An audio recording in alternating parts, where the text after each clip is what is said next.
Sana'y bigyan mo ng pansin at kunting pagtingin.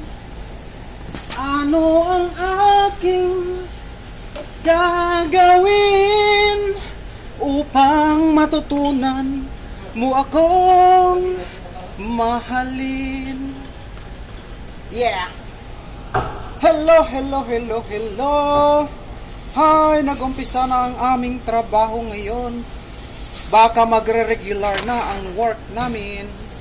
Kaya guys, huwag kalimutan si Osimi ko to. Ayan, ayan, ayan, ayan. Nandito na tayo sa aking trabaho. Sa trabaho na walang hinto. Pero si Osimi ko lang ay walang tigil sa pagtatrabaho. Kaya't ito siya ngayon sa inyong harapan, nagsasabi ng magandang araw. Ayan, ayan, ayan, ayan, ayan. So, if you hindi ko alam ang lyrics ng kantang ito, I've been waiting for so long. Very special moment,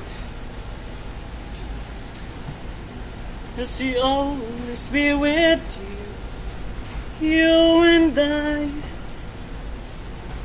we belong.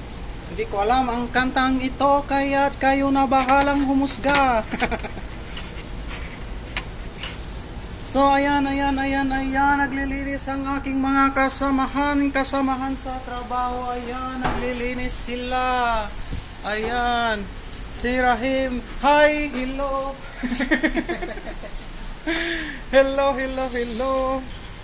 Nandito tayo ngayon guys, sa aking trabaho na walang palya, pero walang trabaho 2 buwan, kaya bumalik na kami dito. Bumalik na kami dito sa aming trabaho na walang trabaho. Kaya tayuan na. Ito ang aking ginawa na cheese. Ito guys, wala akong gloves guys, pasensya na. Ayan oh, ang cheese ko guys oh. Cheese.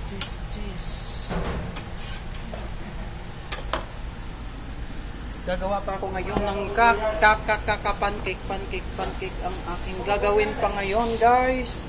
Kaya't mag-gloves muna tayo guys. Mag-gloves.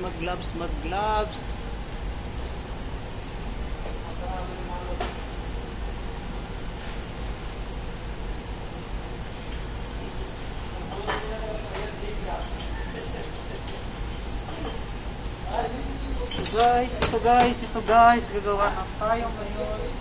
Saan na yung aking mga ingredients bago kayo gumawa? Kumpletuhin nyo muna ang mga equipment tsaka yung ingredients. Ang napakahalaga ay ang ingredients, ang tamang sukat.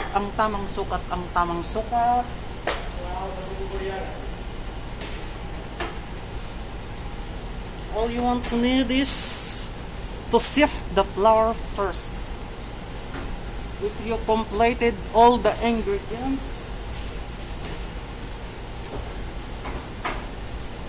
all we need to do is to sift the flour first. Kaya Tagalogin ko na lang nga. Pagkatapos nyo ma-set up yung equipments saka yung ingredients, ayan guys, itigil ko na kasi secret tong aming recipe guys. Thank you so much. Kung hindi nyo pa kadikitan, kalimbangan at katsukaran si Osimi ko to, ayan, nandito na ang inyong katarugo. Thank you.